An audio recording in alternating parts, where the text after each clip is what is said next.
మీ ఎలాంటి వ్యాపార ప్రకటనలకైనా వెంటనే మా ఛానల్ సంప్రదించండి. ఓం నమ శివాయ నమ. పరబ్రహ్మ పరమాత్మ నమ. జగత్తుత్తే సితే పలయా బ్రహ్మ హరిహరాయ త్రిగుణాత్మే సర్వగతిగామి దర్శ దత్తాత్రేయం సంతిని సిద్ధి కురు కురు కురు కురు స్వహ. ఓం శ్రీ మాత్రే నమ. ఓం శ్రీ కొండ దేవతాయ నమ. కుర్రో కుర్రు కొండ దేవత అమ్మ పలుకు, జగతమ్మ పలుకు, సమ్మక్క పలుకు, సారలమ్మ పలుకు, వనదేవత పలుకు. ప్రజలందరికీ నమస్కారము. 3వ తారీఖు 3వ నెల 2026 పౌర్ణమి రోజున, ఆ రోజు చంద్రగ్రహణం వస్తుంది కాబట్టి ఆ రోజు మంగళవారము. మరి ఆ చంద్రగ్రహణం ముందున చాలామందికి చాలా సందేహాలు ఉంటాయి. గర్భిణీ స్త్రీలు కానీ, చిన్న పిల్లలు కానీ మరి బయటికి వస్తే ఎలా ఉంటుంది, మరి దానివల్ల ఎలాంటి ఎఫెక్ట్ ఏమైనా ఉందా లేదా అనేది చాలామందికి చాలా సందేహాలు ఉన్నాయి. కాబట్టి గర్భిణీ స్త్రీలు చాలా జాగ్రత్తగా ఉండాలి.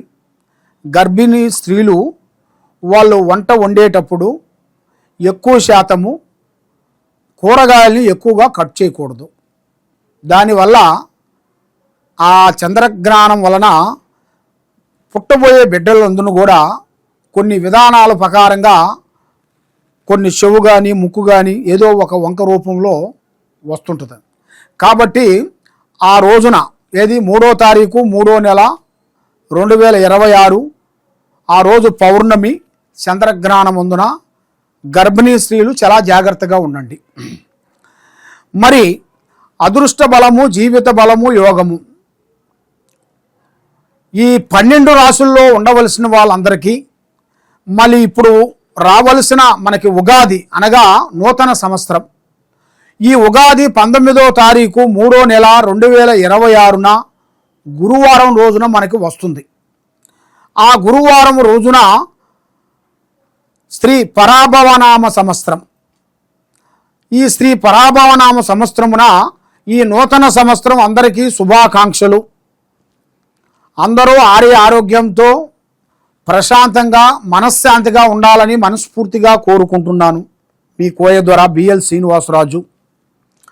మరి మీ యోగాన్ని బట్టి, నక్షత్రాన్ని బట్టి ఈ 12 రాసుల్లో ఉండవలసిన వాళ్ళందరికీ ఏ రాశి అందునా, ఏ రాశి నుంచి ఏ రాశి వరకు వాళ్ళ స్థితిగతులు మారుతున్నాయి, వాళ్ళ యోగ నక్షత్రం అనేది ఎంతవరకు వచ్చింది, వాళ్ళ గడియలు ఎంతవరకు నడుస్తున్నాయి, వాళ్ళకి విద్యారంగంలో ఎంతవరకు వచ్చింది, మరి కుటుంబంలో కూడా కళ్యాణం కాకోకుండా చేతికాడుకొచ్చింది దూరం కావటం, మరి ఎన్నో రోజుల నుంచి పెళ్లి కావాల్సిన వాళ్ళు కూడా లేటుగా పెళ్ళిళ్ళు కావటం, మరి వాళ్ళకి విద్యా రంగంలో కూడా చదువులో కూడా చాలామందికి చదువులో కూడా కొంచెం బ్రేక్ కావటం, రాజకీయ విశేషాల్లో కూడా కొన్ని ఇబ్బందికరమైన సమస్యలు కొన్ని రావటం, ఇంట్లో మనశ్శాంతి లేకోకుండా ఉండటం, ఆరోగ్య సమస్యలతో కొంచెం సతమతం కావటం, ఇలాంటి సమస్యలతో చాలామంది సతమతమయ్యే వాళ్ళందరికీ ఇప్పుడు ఈ 12 రాసులకి గురించి నేను చెప్పబోతున్నాను.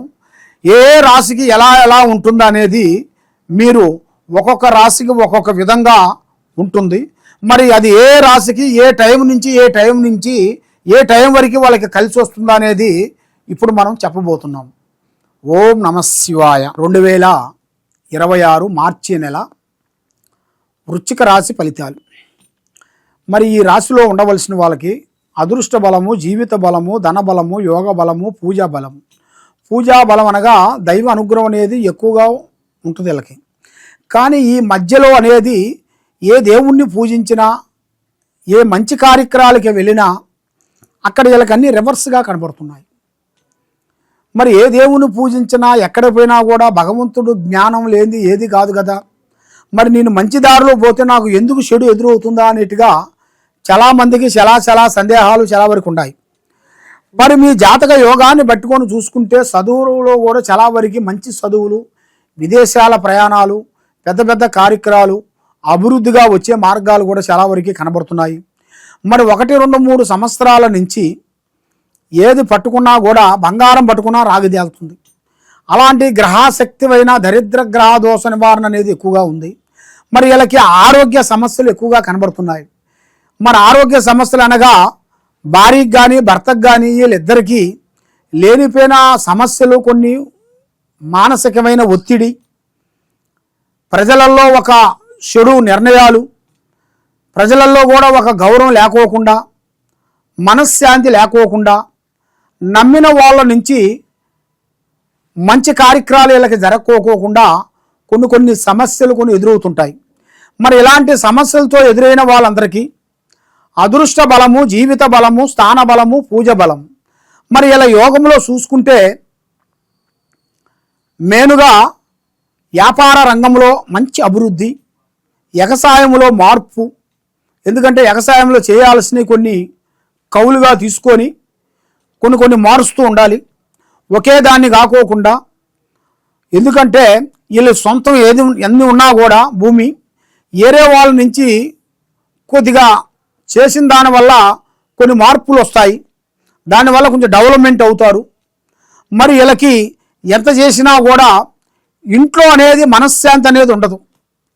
భార్యాభర్తలకు కానీ, పిల్లలకు కానీ, కుటుంబంలో కోడళ్ళకు కానీ, కొడుకులకు కానీ, కుటుంబంలో ఉండవలసిన వాళ్ళకి కానీ మనశ్శాంతి అనేది ఒకళ్ళ మాట ఒకరికి అనుకూలం లేని దాని వలన మనసు నికరం అనేది లేకోకుండా చిన్న సమస్య పెద్ద సమస్యగా మారిపోవటం, లేనిపోయిన సమస్యలో ఇరుక్కపోవటం, ఒకరికి డబ్బులు ఇచ్చి ఇరుక్కపోవటం, ఒకరికి హామీని చెప్పటం, జామీని చెప్పి ఒకరికి అప్పు ఇచ్చి లేనిపోయిన దాంట్లో ఇరక్కబోయి ఆ అప్పు కట్టుకుంటూ కూర్చోవటం, ఇలాంటి సంఘటనలు ఇలా జాతక యోగంలో చాలా వరకు పడుతున్నాయి. మరి ఇలా జీవిత యోగంలో ప్రేమ సమస్య అనగా ప్రేమించేటప్పుడు ఆడవాళ్ళు కానీ మగవాళ్ళు కానీ, ప్రేమ అంటే 2 అక్షరాలతోనే కలిసిందే ప్రేమ. మరి ప్రేమ అంటే ఎదుటి మనసులో ఉండాల్సిన వాళ్ళ మనసులో ఉండాల్సిన విధానం తెలుసుకునేదే ప్రేమ. మరి అది కొంతమంది తెలియక ఏదో 4 సార్లు పార్కులకు వెళ్ళొచ్చి 4 సార్లు సినిమాలకు పోయితే ఇదే నా ప్రేమ, ఇదే నా లవరు, ఇది కరెక్టే అనేది అనుకుంటారు. కాబట్టి వాళ్ళు చేసే తప్పు ఏమిటంటే తొందరపాటు వల్ల కళ్యాణం చేసుకొని లేనిపోయిన సమస్యల్లోకి ఎరకబోతుంటారు. వాళ్ళు పోలీస్ స్టేషన్ చుట్టూ కానీ, కోర్టు చుట్టూ కానీ తిరుగుతూనే ఉంటారు. సమస్యలు వాళ్ళ భార్యాభర్తలు ఇడిపోవటం కానీ, ప్రేమ సమస్య విప్లవం కావటం కానీ, ఒకరి మీద ఒకరు సికాకులు పెట్టుకోవటం కానీ, ఇలాంటి కేసులు పెట్టుకొని వాళ్ళ ప్రేమ సమస్యలో విప్లవం అనేది జరుగుతుంటుంది. మరి ఇలాగ జరిగే వాళ్ళందరికీ కొన్ని జాగ్రత్తలు పాటించాలి. ఏదైనా సరే ఒక ప్రేమించేటప్పుడు దాన్ని ఆలోచించి మరి ఈ కరెక్ట్ అయిన ప్రేమనా కాదా అనేది ఒకటి తెలుసుకోవాలి. వాళ్ళకి ఎంత తెలిసినా తెలియకపోయినా ఎదుటి వాళ్ళు అంటే పెద్దవాళ్ళు డైరెక్షన్ తీసుకోవాలి. వాళ్ళ డైరెక్షన్లో వీళ్ళు పోయినట్టుకైతే వీళ్ళకి 100% మంచి లక్షణాలు వస్తాయి. లేదు తొందరపాటు వల్ల ఆవేశంతో చేసిన చిన్న తప్పు జీవితాంతం వరకు బాధపడాల్సి వస్తుంది. ఒక్కసారి తెలియక చేసిన తప్పు జీవితాంతం వరకు ఇబ్బందిగా అయ్యే మార్గాలు చాలా వరకు కనబడుతున్నాయి. కాబట్టి మీరు ఎక్కడికి పోయినా ఏ పని చేసినా ఏది చేయాలనుకున్నా తొందరపాటు అనేది ఉండకూడదు. స్నేహం అనేది తగ్గించాలి. బంధుమిత్రులతో కొన్ని సమస్యలు రాబోతున్నాయి. బంధుమిత్రుల దగ్గర మీరు వాస్తవాలని ప్లానింగ్ కానీ, మీ దగ్గర ఉండాల్సిన డబ్బులు కానీ, మీ దగ్గర ఉండాల్సిన బంగారం కానీ చెప్పుకోకూడదు. మన దగ్గర ఉండాల్సిన ఆస్తులు చెప్పుకోకూడదు. ఎందువల్ల అంటే మీ దగ్గర ఉన్నాయంటే మీ మీద దిష్టి ప్రభావం ఎక్కువగా పడుతుంది. దానివల్ల మీకు లేనిపోయిన సమస్యలు కొన్ని ఎదురవుతుంటాయి. అలాంటి సమస్యలతో కొంత సతమతమయ్యే వాళ్ళందరికీ కొన్ని జాగ్రత్తలు తీసుకోవాలి. మరి మీ జీవిత యోగంలో ఎదుగుదల అనేది అతి దగ్గరలోనే కనబడుతుంది.